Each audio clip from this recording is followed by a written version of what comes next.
Hello Virgo, Sun, Moon, Rising, and Venus signs. Kamusta kayo? Sana po'y nasa mabuti kayong kalagayan. Welcome back po sa Star Tarot. Kung bago kayo rito, welcome din po kayo. Please subscribe, like, share my videos, and leave me a comment kung nakaresonate po kayo. Thank you. So Virgo, first card ninyo, we have Death Energy. Wow. So this is change, no? And ang pagbabagong ito, alinsunod ito sa gusto ninyong mangyaring pagbabago. So, this is you going to decide kung ano yung babaguhin mo. Decision mo to na, kunyari, gusto mong baguhin, no? Yung relationship mo with other people. Diba? Ikaw yan. Gusto mo yan. No? Gusto mong magbago ng tirahan. That's you. Yan ang gusto mo. Yung ganon. So, this is something that you are going to decide on to change. At magte-take action ka na. No? Maaring hindi lahat no, ng gusto mong baguhin ay gagawin mo yan all at the same time. But ang mahalaga dito, you are gusto mo no, na magkaroon ng pagbabago. You're going to clean up your life, magdi-declutter ka na buhay mo rito. Kasi see that energy, ano ito releasing of an old energy. This is you going to let go of something or someone that doesn't serve your highest good. You are releasing or you're letting go of something or someone na hindi na nakakabuti sa inyo sa tingin mo, kaya yan ay tatanggalin mo na. Yung mga ganun ba? Kumbaga, ano to, in with the new, old, out with the old energy. Yung ganun. So, ganun tipo. This is exciting, no? Kasi there is definitely a new beginning, no, na mangyayari rito. So, we have Page of Wands. Ang maganda rin dito, this is exciting, no? Exciting ito. Meron dito mga balita na papasok, and this is balita that is going to be related to something na po pwedeng related sa ano mo, sa passion mo. You know, maaring meron ditong balita about offers, no, wherein magagawa mo yung passion mo, wherein may express mo yung sarili mo, may express mo kung ano man ang mga bagay na gusto mong i-express. Yung mga ganong tipo. So, we also have the Two of Cups. Yan. So, Two of Cups is partnership. No? Baka meron kayong bagong partnership dito with someone.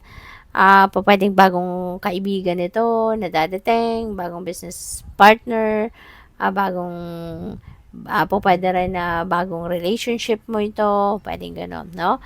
So, this is bond between two people, no? This is going to be, siguro, mamimit mo din dito yung soulmate mo, yung ganon, ano? Or pwedeng this is your existing relationship at mas lalo mo pang kumbaga mas lalo pa ninyong paiigtingin kumbaga ang inyong relasyon, no? So pwedeng gano'n ang ganap dyan. So what else? Pwede rin dito na merong collaboration, merong mga partnership in business, in a project, or meron kayong mga activity na gagawin at maaring kayo ay magkakaroon ng katulong, no? Na para gawin ito. So we have stand your ground, okay? Manindigan ka. Stand for what you believe in. Stand for kung ano man ang sa tingin mo ang makakabuti, ipaglaban mo yan. Yung ganun ba? No? Don't allow other people to step on your toes, you know, as much as possible. Manindigan ka sa kung ano ang sa tingin mo ang tama at dapat, at kung meron mang sumasalungat sa'yo, you know, as long as hindi naman mako-compromise yung dignity mo, yung integrity mo, yung safety mo, deadma ka na lang, 'di ba? Pero kung kailangan mong lumaban ka. Okay? So, we have material harvest. Napakaganda nito, Virgo, kasi lahat ng pagsisikap mo, yung tiyaga mo, yung pagsisikap mong ginagawa, magbubunga na. So, this could be the fruit of your labor, no? This is going to be your financial reward na makakamit mo, no? Kaya good luck sa'yo kasi magkakaroon ka ng abundance and prosperity sa ngayon. You're going to take account, kumbaga, yung accomplishments mo, yung successes mo dito na maaring ito ay magkakaroon ng financial reward. So, pwedeng ano to, pwedeng ito na yung simula na magkakaroon ka na ng financial comfort. Parang ito na yung pagsisimula na para magkaroon ka na ng financial freedom. Pwede ka ng pwede mo nang matugunan, no, yung mga pangangailangan mo pang kaperahan. Wisdom. Wow, Virgo. You know what?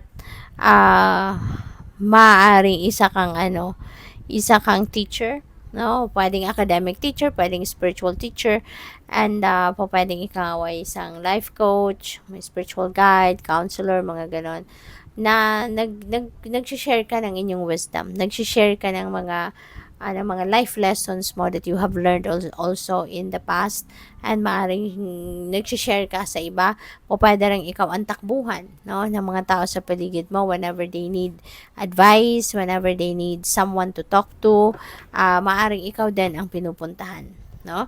So, nag-i-impart ka ng inyong wisdom and lessons learned in your life, no? So, maaaring ganun ang inyong profession, yun ang inyong ginagawa, no?